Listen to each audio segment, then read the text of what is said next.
Hello दोस्तों, कैसे हैं आप लोग। उम्मीद करता हूं कि आप लोग सभी अच्छे होंगे। लास्ट क्लास में हम लोगों ने रिटायरमेंट ख़त्म किया था और आज हम लोग एक नया चैप्टर स्टार्ट करेंगे जो कि बिल्कुल रिटायरमेंट जैसा है, मतलब सिमिलर टू रिटायरमेंट। सर उस चैप्टर का नाम क्या है? तो बेटा उस चैप्टर का नाम है डेथ ऑफ अ पार्टनर। आज हम पढ़ेंगे एक चैप्टर जिसका नाम है death of a partner. Death of a partner. आप सभी बहुत अच्छे से जानते हो, वी आर द अकाउंटेंट। हम अकाउंटेंट हैं और अकाउंटेंट का मतलब होता है कि बिजनेस में होने वाले ऑल ओकेशंस, ऑल ट्रांजैक्शन को रिकॉर्ड करना। अब मुझे बताइए कि क्या किसी बिजनेस में अगर किसी पार्टनर्स की डेथ हो जाए तो उस सिचुएशन में हम अकाउंटिंग प्रोसेस कैसे करेंगे, अकाउंटिंग ट्रांजैक्शन को रिकॉर्ड कैसे करेंगे, उस सिचुएशन को अकाउंट्स में हम कैसे डील करेंगे, ये सारी बातें हम सीखेंगे डेथ के अंदर। अब जानते हैं, अभी तक आप लोगों ने एक टॉपिक ख़त्म किया था जिसका नाम है रिटायरमेंट। उसमें क्या होता था कि सर दो पार्टनर्स थे, दोनों में से किसी तीन पार्टनर्स हैं और तीन में से कोई एक पार्टनर हमारे बिजनेस को छोड़कर जाने लगता है, रिटायर होता है, तो उस सिचुएशन में हम क्या ट्रीटमेंट करते हैं अपने अकाउंट्स में। उसी तरह से डेथ में अगर मान लो किसी पार्टनरशिप फॉर्म में 3, 4, 5 पार्टनर्स काम करते हैं और उनमें से किसी की डेथ हो जाए तो ऐसे केसेस में हम अकाउंटिंग की क्या ट्रीटमेंट करेंगे, ठीक है। लेकिन मुझे लगता है कि ये सारी बातें सीखने से पहले मुझे ये मालूम होना चाहिए what is the difference between retirement and death. Retirement और डेथ में क्या चेंजेस है। अगर मैं रिटायरमेंट और डेथ के चेंजेस को आइडेंटिफाई कर लूं, रिटायरमेंट और डेथ में क्या डिफरेंस है ये पता लग जाए तो सिमिलैरिटी जो बैलेंस बच जाएगा वो सारे सिमिलर है, ठीक है। रिटायरमेंट और डेथ में क्या अंतर है, अगर ये मालूम हो जाए तो बाकी जितनी बातें बच जाएंगी वो सारे सिमिलर रहेगा, जैसे रिटायरमेंट में करते थे वैसे ही डेथ में। और मेरा मानना है कि रिटायरमेंट और डेथ में सिर्फ 10% ही डिफरेंसेस है, बाकी 90% दोनों ही चैप्टर सिमिलर है, ठीक है। चलिए मैं पहले इन दोनों में डिफरेंशिएट करवाता हूं और फिर उसके बेसिस पर आगे कैरी ऑन करेंगे, ठीक है। देखिए बेटा, एक तो हम लोगों ने पढ़ा रिटायरमेंट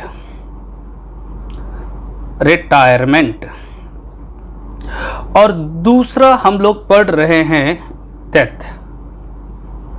देखते हैं कि इनमें सिमिलैरिटीज क्या है। पहले सिमिलैरिटीज की बात करते हैं। रिटायरमेंट में क्या होता है, ए, बी और सी तीन पार्टनर है और इन तीनों में से कोई एक पार्टनर हमारे बिजनेस को छोड़ के चला जाता है, रिटायर हो जाता है, तो उसे कहते हैं रिटायरमेंट।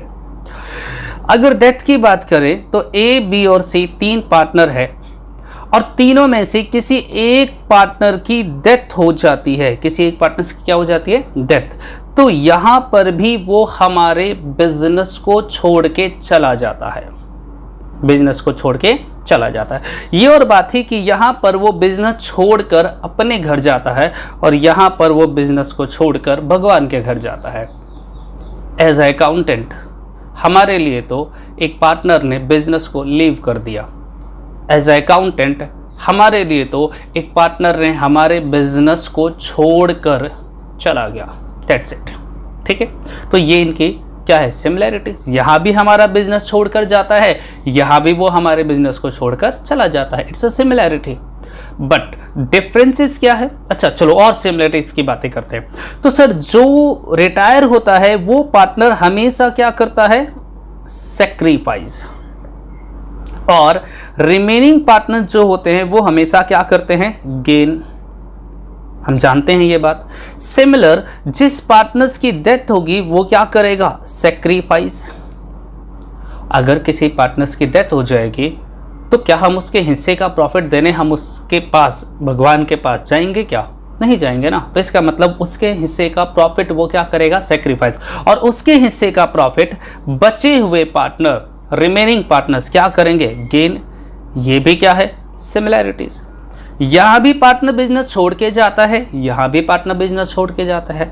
यहाँ पर रिटायरिंग पार्टनर सेक्रीफाइस करता है, यहाँ पर डिक्कीज पार्टनर भी सेक्रीफाइस करता है। यहाँ रिमेनिंग पार्टनर गेन करते हैं, यहाँ भी रिमेनिंग पार्टनर्स गेन करते हैं। It's a similarities. ये क्या है? सिमिलैरिटीज। मतलब सर मतलब ये कि change in ratio as similar to retirement, जैसे हम रिटायरमेंट में करते थे 3 केसेस अप्लाई करते हैं, वही यहाँ भी अप्लाई करेंगे। ट्रीटमेंट ऑफ गुडविल बिल्कुल सिमिलर, जैसे हम रिटायरमेंट में अप्लाई करते थे गेनिंग टू सेक्रीफाइस, अभी भी वही करेंगे, gaining to sacrifice. Revaluation of assets and liability similar, जैसे हम एडमिशन में करते थे, जैसे हम रिटायरमेंट में करते थे, वैसे ही हम डेथ में भी करेंगे। There is no change at all. Changes क्या है ये मालूम हो जाए तो शायद मुझे लगता है चैप्टर खत्म हो जाएगा। डिफरेंसेस क्या है तो चलिए जरा सीखते हैं। अच्छा एक बात बताइए, अगर कोई पार्टनर हमारे बिजनेस को छोड़कर जाना चाहता है, रिटायर होना चाहता है, तो क्या वो ऐसा हो सकता है, क्या ऐसा हो सकता है कि ए बी और सी तीनों पार्टनर्स की मीटिंग हो रही थी, बिजनेस मीटिंग हो रही थी, बोर्ड ऑफ डायरेक्टर्स की मीटिंग हो रही थी, और तीनों के बीच में किसी बात को लेकर डिस्प्यूट हो गया, लड़ाई हो गई, असहमति हो गई, आपस में सहमत नहीं है, और इसी बीच में मिस्टर बी कहता है चलो मुझे तुम लोगों के साथ तो काम ही नहीं करना, मैं आज अभी इसी वक्त इस बिजनेस को छोड़ के जा रहा हूं, मैं इस बिजनेस से रिटायर हो रहा हूं। हो सकता है हाँ, लेकिन ऐसा करने से हमारे अकाउंटेंट कहते हैं कि भैया देखो आप रिटायर होना चाहते हो तो आप ऐसे अचानक बिजनेस को छोड़ के नहीं जा सकते। अगर आपको रिटायर होना है तो आप रिटायरमेंट से 6 महीने पहले, बिफोर 6 मंथ आपको एक एप्लीकेशन देना पड़ेगा कि आफ्टर 6 मंथ में इस बिजनेस को छोड़ के चला जाऊंगा। ऐसे नहीं कि आज सोचा और अगले दिन मैं काम पे आना बंद हो गया, भैया मैं रिटायर हो गया, दैट इज नॉट पॉसिबल।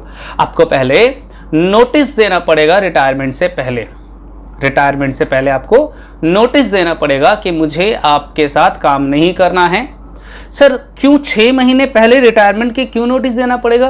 क्योंकि मान लो मिस्टर बी हमारे बिजनेस से रिटायर होता है और मार्केट में जाकर पैसे उठा लेता है, मतलब डेटर से पैसे ले लेता है, बैंक से लोन ले लेता है on the behalf of firm के बिहाफ पर, क्योंकि बैंक वाले जब लोन देंगे मिस्टर बी को तो वो ये सोचेंगे कि इनका जो फर्म है, पार्टनरशिप फर्म है, उनको लोन दिया जा रहा है, और ये सारा पैसा लेकर मिस्टर बी गायब हो जाए किसकी तरह, माल्या की तरह, वो सारा पैसा लेकर भाग जाए, तो उसकी जिम्मेदारी किसके ऊपर आ जाएंगी? ए और सी के ऊपर। बैंक तो कहेगा देखो जी मैंने मिस्टर बी को पर्सनल लोन थोड़ी दिया है, मैंने मिस्टर बी को बिजनेस लोन दिया था, मुझे लगा था फर्म के बिहाफ पे उसने लोन लिया है, तो अगर मिस्टर बी भाग गया है तो ये पैसे अब किसको पेमेंट करना पड़ेगा? ए और सी को। मतलब इन सिंपल वर्ड, अगर कोई पार्टनर रिटायर होता है और इस मिस्टर बी, कोई भी रिटायरिंग पार्टनर, वो फर्म के बिहाफ पर कोई एक्टिविटी करता है तो उसका जुर्माना, हर्जाना किसको भरना पड़ेगा? रिमेनिंग पार्टनर्स को, ए और सी को। इसीलिए हम मिस्टर बी को या किसी भी पार्टनर्स को कहते हैं, रिटायरिंग पार्टनर्स को, कि देखो अगर आपको रिटायर होना है तो 6 महीने पहले आपको एप्लीकेशन देना पड़ेगा कि मैं इस बिजनेस को छोड़ के जा रहा हूं, और इन बिटवीन इस 6 महीने में हम अपने सभी क्रेडिटर, सप्लायर, डेटर सबको ये बात बता देंगे कि देखो जी 1 जनवरी के बाद मिस्टर बी हमारा पार्टनर नहीं है, और अगर कोई उसके साथ डीलिंग करता है, कोई उसके साथ डील करता है तो उसका रिस्पॉन्सिबल वो खुद होगा, हम उसके रिस्पॉन्सिबल नहीं होंगे।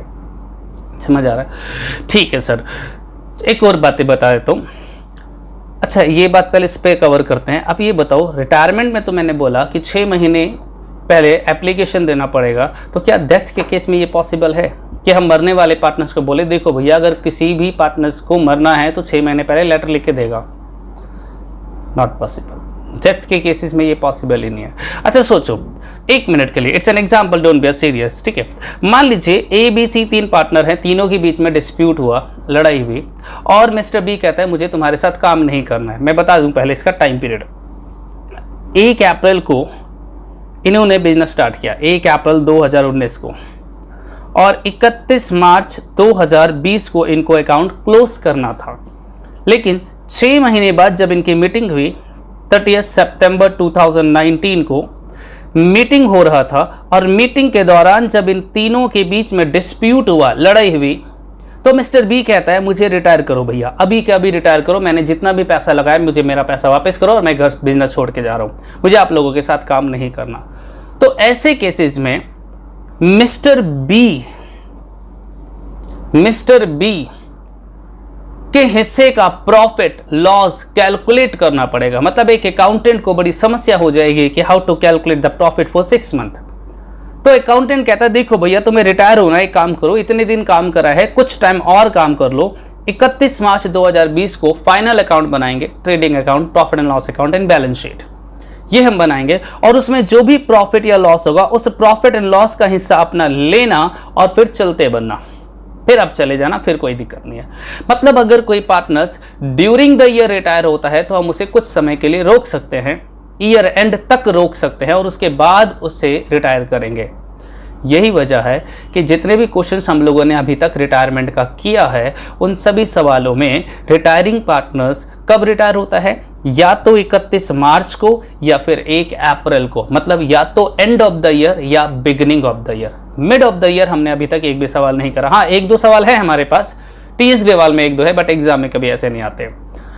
मतलब ये कि जितने भी सवाल हमने रिटायरमेंट का करा वो end of the year retire होता है। अब जरा यही बात डेथ पे अप्लाई करो कि सर 1 अप्रैल को बिजनेस स्टार्ट किया, 1 अप्रैल को, 30 सितंबर 2019 को इनके बीच में मीटिंग चल रहा था, अचानक मीटिंग के दौरान मिस्टर बी को हार्ट अटैक हुआ। तो क्या हम मिस्टर बी को बोलेंगे भैया रुक रुक, अभी मत मर, अभी मरने की जरूरत क्या है, 6 महीने रुक जा, एक बार फाइनल अकाउंट बन जाए, अपना प्रॉफिट ले, उसके बाद मर जा? नहीं बता सकते ना, ऐसे रोक ही नहीं सकते। डेथ की कोई टाइम पीरियड तो है ही नहीं। मतलब मैं ये कहने की कोशिश कर रहा हूं कि रिटायरमेंट जो है वो बिगिनिंग ऑफ द ईयर या एंड ऑफ द ईयर होते हैं, लेकिन डेथ की कोई भी डिसाइडेड टाइम पीरियड नहीं है। किसी भी पार्टनर्स की कभी भी डेथ हो सकती है। अगर उसने 1 अप्रैल को बिजनेस स्टार्ट किया, 1 अप्रैल 2019 को, तो वो 30 सितंबर को भी उसकी डेथ हो सकती है, 30 सितंबर 2019 को भी उसकी डेथ हो सकती है। अकाउंट क्लोजिंग का वेट कोई भी पार्टनर्स नहीं करता है, ऑब्वियस सी बात है, दैट इज नॉट पॉसिबल। अब एक अकाउंटेंट के लिए थोड़ी समस्या आ जाती है। सर कैसी समस्या है?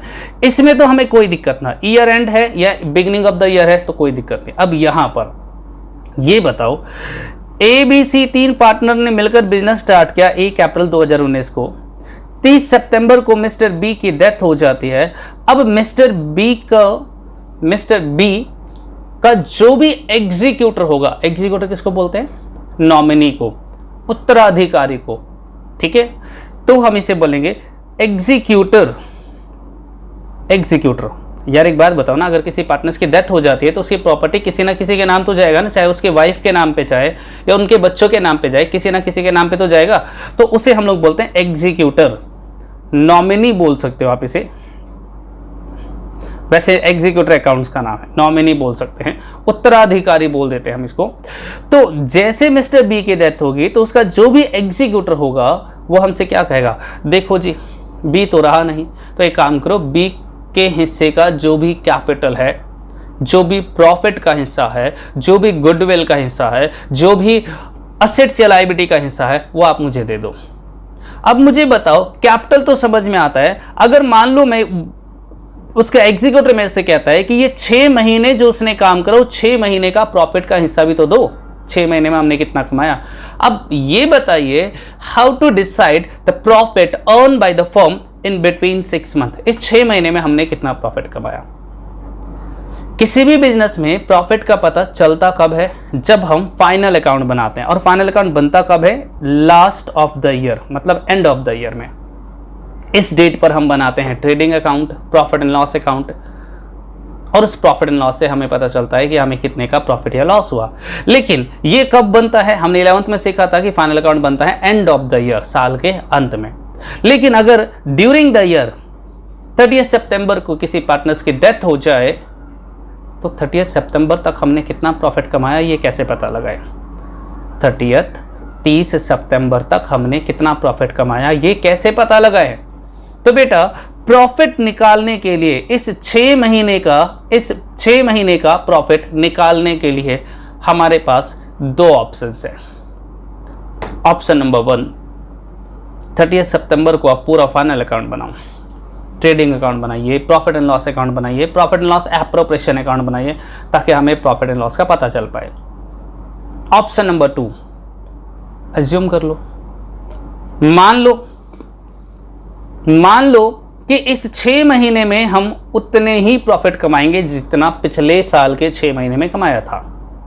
मतलब अगर मुझे प्रॉफिट निकालना है, डेथ की बातें कर रहा हूं, ध्यान से सुनना, अगर मुझे प्रॉफिट निकालना है, प्रॉफिट टिल डेथ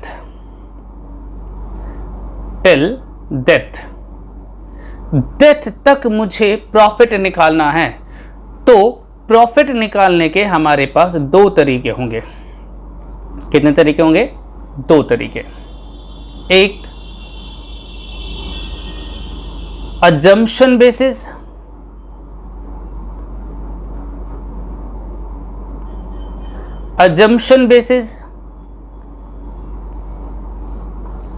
दूसरा सेल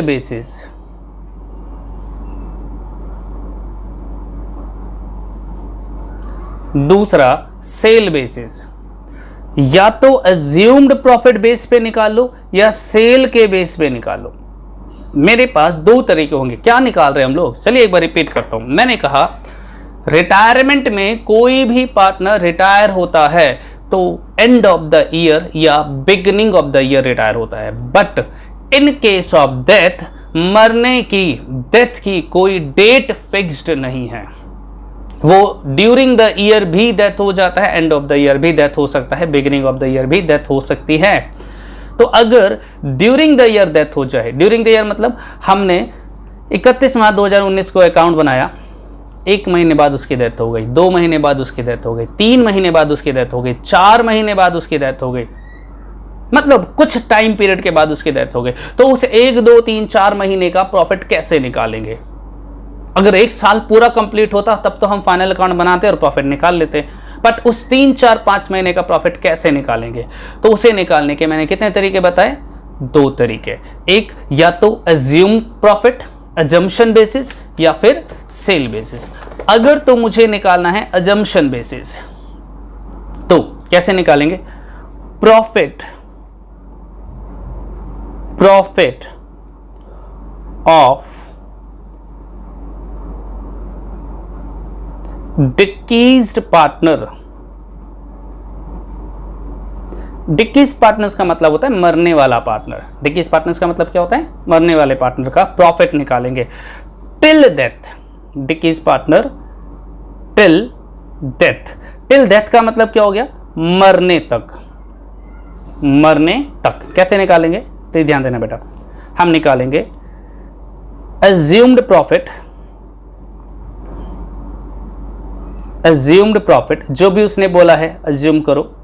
क्या अज्यूम करने के लिए बोलेगा? या तो बोलेगा average profit of last 3 year, average profit of last 4 year, या लास्ट ईयर प्रॉफिट एक्सेट्रा। जो बोलेगा हम वो फॉलो करेंगे। अज्यूम्ड प्रॉफिट मल्टीप्लाई बाय जो भी प्रॉफिट अज्यूम करा है, decrease partner share, decreased partner share, जो भी उसका हिस्सा होगा, जैसे 1/4, 1/5, 1/6, multiply by month divided by 12। This is the formula for calculation of decrease partners profit. क्या निकाला मैंने? मरने वाले पार्टनर्स का प्रॉफिट निकालेंगे मरने तक। जैसे हमने मान लिया कि अज्यूम्ड प्रॉफिट है 10,000, तो 10,000 लेंगे, मल्टीप्लाई बाय मरने वाला का हिस्सा 1/4, मल्टीप्लाई बाय कितने महीने बाद मरा वो? 2 महीने बाद, तो 2/12, 3 महीने बाद 3/12, 6 महीने बाद मर गया तो 6/12, 6/12। जितने महीने वो बोलेगा वो सवाल आपको बता देगा। ठीक है। अगर तो सेल बेसिस पर है, तो हम कैसे निकालेंगे? हम लिखेंगे profit of decreased partner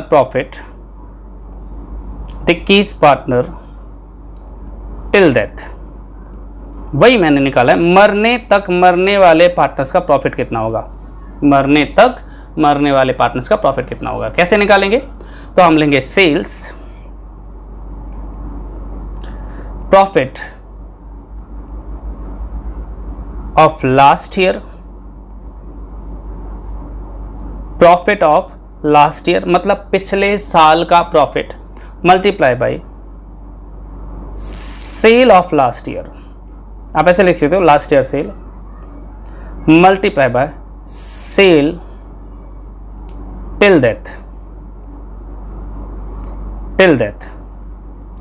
cell till death, multiply by डिक्कीज पार्टनर शेयर, डिक्कीज पार्टनर शेयर मतलब कितना उसका हिस्सा था, ठीक है, डिक्कीज partner share. This is the formula for calculation of डिक्कीज पार्टनर प्रॉफिट टिल डेथ। मैं एक बार और समझा देता हूं ये, चलो एक और छोटी सी बात बताता हूं, उसके बाद इस पर और लौट कर आएंगे और एक कुछ क्वेश्चंस भी करेंगे, ठीक है। देखिए बेटा, रिटायरमेंट और death both are similar except some item, कुछ आइटमों को छोड़ दें तो रिटायरमेंट और डेथ दोनों सिमिलर है। कौन सी कुछ आइटम है, तो आप अपने दिमाग पे जोर डालिए, जिन आइटमों पर आप रिटायरमेंट डेथ में जितने भी, रिटायरमेंट की बात कर रहे थे, जितने भी आइटम आप लोगों ने डील करा है, जितने भी आइटम्स आपने डील करा है, जितने भी आइटम आप लोगों ने रिटायरमेंट में डील करा है, वो बेसिकली दो प्रकार के थे। कितने प्रकार के थे? दो प्रकार के। एक तो जिन पे time effect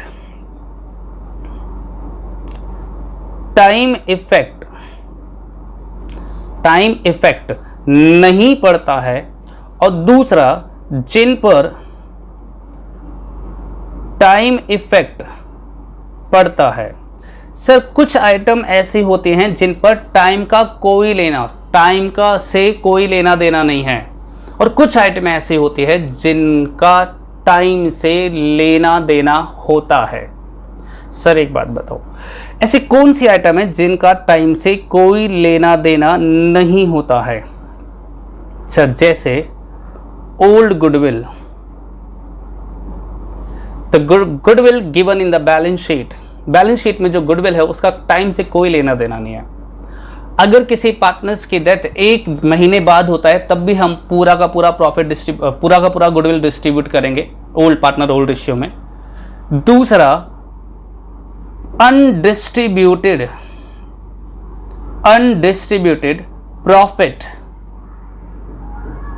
loss, reserve etcetera, इस पर भी टाइम से कोई लेना देना नहीं है। अगर बैलेंस शीट में प्रॉफिट एंड लॉस का बैलेंस है, बैलेंस शीट के अंदर एडवर्टीजमेंट सस्पेंस का बैलेंस है, रिजर्व दे रखा है, तो जैसे पहले बांटते थे एडमिशन में, जैसे हम रिटायरमेंट में करते थे, वैसे ही डेथ में करेंगे, क्योंकि इसका टाइम से कोई लेना देना नहीं होता है। उठाओ, ओल्ड पार्टनर ओल्ड रेशियो में बांट दो। जैसे कैपिटल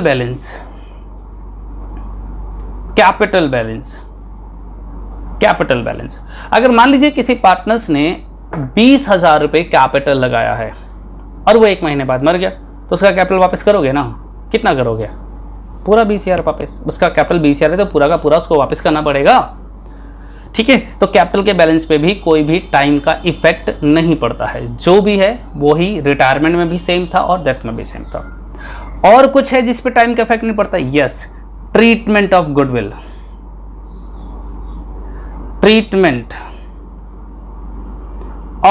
न्यू गुडविल की बात कर रहा हूं, जो हम एंटी पास करते थे, गेनिंग टू सैक्रिफाइसिंग, इस पर भी टाइम का कोई लेना देना नहीं है। जैसे तुम करते थे वैसे ही अभी भी करेंगे। एक और लिख देता हूं, revaluation of asset and liability. अगर आप असेट्स और लायबिलिटी को रीवैल्यू करते हो तो उसमें भी टाइम का कोई लेना देना नहीं है, उसका भी टाइम से कोई लेना देना नहीं है। मतलब इनमें से कोई भी ट्रीटमेंट तुम्हारे पास आएगा ना, तो सेम एज रिटायरमेंट। तो जैसे रिटायरमेंट में हम ट्रीटमेंट करते थे वैसे ही ट्रीटमेंट हम करेंगे डेथ में भी।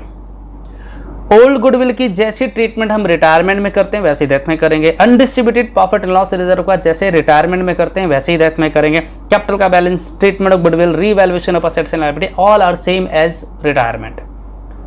अब बात करते हैं टाइम का इफेक्ट किस किस पर पड़ता है। मतलब अगर एक महीने बाद किसी पार्टनर्स की डेथ होती है तो अमाउंट की कैलकुलेशन अलग होगा, 2 महीने बाद अलग होगा, 3 महीने बाद अलग होगा, जिन पे टाइम का इफेक्ट पड़ता है। उनमें से सबसे पहले है सैलरी।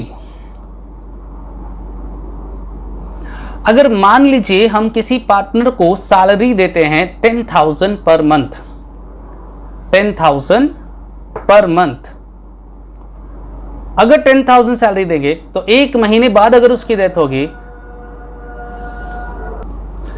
अगर 1 महीने की सैलरी हम 10,000 देंगे तो 1 महीने बाद अगर उसकी डेथ होगी तो 10,000 रुपये सैलरी, 2 महीने बाद अगर उसकी डेथ होगी तो 20,000 देना पड़ेगा, 6 महीने बाद हो गया तो 60,000 रुपये, और 8 महीने बाद हो गया तो 80,000 रुपये। मतलब ये टाइम के साथ साथ बढ़ जाता है, टाइम के साथ साथ कम हो जाता है, मतलब इस पर टाइम का इफेक्ट पड़ता है।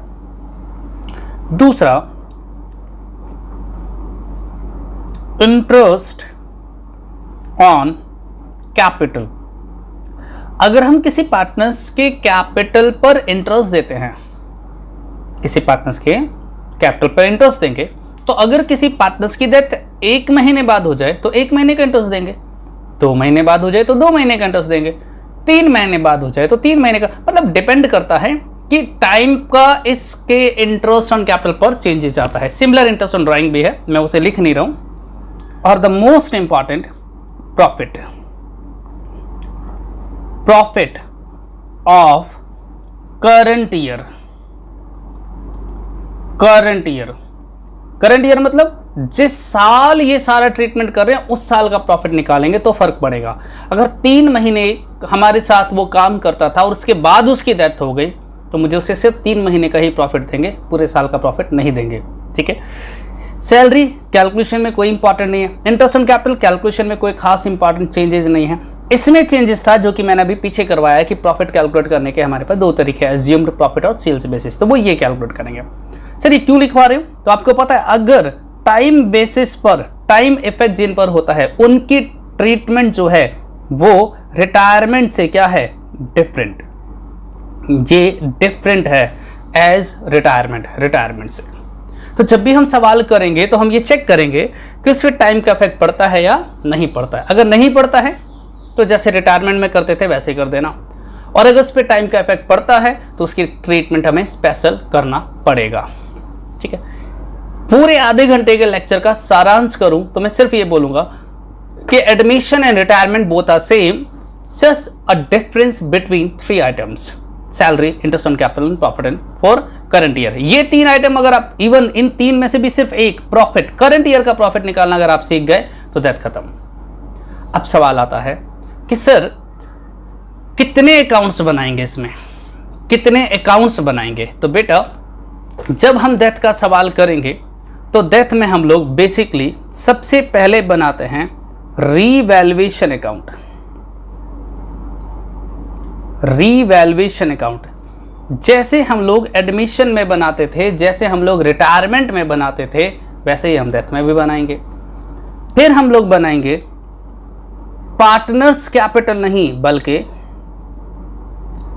Decreased partners capital, decrease partners capital. Sir ये क्या होता है? अच्छा एक बात बताइए, एडमिशन में ए और बी पार्टनर है, सी एडमिट हो रहा है तो तीनों का कैपिटल बनाते हैं, ए बी सी का। रिटायरमेंट में ए बी सी पार्टनर है, बी रिटायर हो गया तो भी हम तीनों का कैपिटल बनाते हैं, ए बी सी तीनों का। लेकिन डेथ में ए बी सी पार्टनर है, बी की डेथ हो गई तो सिर्फ बी का कैपिटल बनाएंगे, ए की डेथ हो गई तो सिर्फ ए का कैपिटल बनाएंगे, जिसकी डेथ होगी सिर्फ हम उसी का कैपिटल बनाएंगे। इसीलिए मैंने वर्ड क्या लिखा है, डिक्रीज पार्टनर्स कैपिटल, मरने वाले का कैपिटल बनाएंगे, सबका कैपिटल बनाने की जरूरत क्या है। ठीक है। तीसरा decreased partners executor account. Sir ये क्या होता है? एक्चुअली बेटा आपको याद होगा रिटायरमेंट में जब हम कैपिटल अकाउंट बनाते हैं और कैपिटल अकाउंट का जो भी बैलेंस बचता है हम उसे क्या कहते हैं? हम कहते हैं सर या तो आप उसे कैश में दे दो, या आप उसे उसके लोन में ट्रांसफर कर दो, या थोड़ा कैश और थोड़ा लोन में दे दो। लेकिन यहां तो पार्टनर की डेथ हो गई तो हम उसे कैश में कैसे देंगे, और देने के लिए हमें ऊपर जाना पड़ेगा, है ना। तो हम क्या करेंगे, हम उसका जो भी कैपिटल हो या जो भी उसका हिस्सा होगा हम उसे नहीं देंगे बल्कि उसके एग्जीक्यूटर को देंगे, उसके नॉमिनी को देंगे, उनकी वाइफ या उनके बच्चों को देंगे।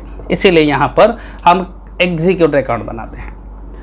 अगर तो कैश में दे दिया तो बात तो यहीं खत्म हो गई, बट अगर नहीं दिया तो हम बनाएंगे decreased partners executor loan account. अगर आप उसे सारा पेमेंट नहीं करते हो तो उसके पैसे को आप लोन मानकर अपने पास रखते हो, तो फिर लोन अकाउंट भी बनाना पड़ेगा। दैट्स इट सर, बस बैलेंस शीट नहीं बनाएंगे। अरे जब हम सारे पार्टनर्स का कैपिटल नहीं बना रहे तो बैलेंस शीट क्यों बनाएंगे?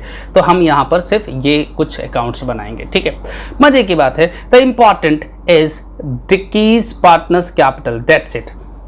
कई सवाल तो हमारे पास ऐसे होंगे जिनमें सिर्फ कैपिटल अकाउंट की डिमांड करेगा, ना एग्जीक्यूटर मांगेगा, ना लोन मांगेगा और ना ही रीवैल्यूएशन मांगेगा। मोस्ट ऑफ द क्वेश्चन में रीवैल्यूएशन और डिक्रीज पार्टनर्स कैपिटल मांगेगा, मतलब 80% क्वेश्चन में। 20% क्वेश्चंस के अंदर ये मांग सकते हैं। ठीक है, मुझे अगर लगता है कि मैं डेथ का सवाल करता हूँ, तो वो दुनिया के सबसे आसान सवालों में एक होता है। अब मैं इस क्लासेस को, अब मैं डेथ को थोड़ा सा एक्सटेंड करता हूँ, क्लासेस 2-3 क्लासेस लेता हूँ, वरना पहले स्टार्टिंग में तो मैं एक क्लास में डेथ स्टार्ट भी करता था और ख़त्म भी कर देता था।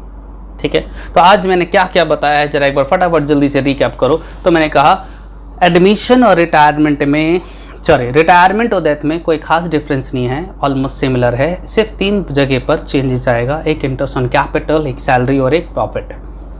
सर सैलरी मल्टीप्लाई कर देंगे मन से, इंटरेस्ट ऑन कैपिटल हमने फंडामेंटल में सीखा था। प्रॉफिट करंट ईयर का कैसे निकालेंगे? तो मैंने कहा उसको निकालने के हमारे पास 2 तरीके होते हैं, या तो एज्यूम्ड प्रॉफिट के बेसिस पे निकालेंगे या सेल्स के बेसिस पे निकालेंगे। अगर हम एज्यूम प्रॉफिट के बेस पे निकालते हैं तो फॉर्मूला होता है decrease partners profit till death, assume profit multiply by decrease partner share multiply by month by 12। अगर सेल्स के बेसिस पे निकालेंगे तो हम लिखेंगे प्रॉफिट ऑफ लास्ट ईयर या last year profit divided by last year sale multiply by sale till death multiply by decrease partner share. This is the formula for calculation of the profit of decrease partner till death. ठीक है, मुझे लगता है कि एक बार आप revise करना चाहो, देखना चाहो तो देख लो मैंने क्या क्या करवाया है। वैसे आप लोग साथ साथ कॉपी क्या करो तो ज़्यादा बेटर है। इंपॉर्टेंट नोट ये है, आप चाहो तो इनमें से इसे नोट कर सकते हो। ठीक है, मुझे लगता है कि आज की क्लास में ज़्यादा लेंदी नहीं लूँगा। मुझे वैसे छोटे क्वेश्चंस करवाने चाहिए थे, बट चलिए अगली क्लास में हम इससे आगे कैरी ऑन करेंगे। कुछ छोटे छोटे क्वेश्चंस की प्रैक्टिस करेंगे, फिर लॉन्ग क्वेश्चंस पढ़ेंगे। ठीक है, चलिए तो आज हम लोग इतना ही करते हैं, बाकी हम लोग करेंगे अगली क्लास में। लेकिन कंडीशन है कि आप सभी बच्चे मुझे इस क्लास के बारे में कमेंट करके बताओगे कि समझ आया कि नहीं आया, तभी मैं अगली क्लास में आपको कुछ अच्छा करवा सकता हूँ। चलिए आज इतना ही करते हैं, तब तक के लिए बाय।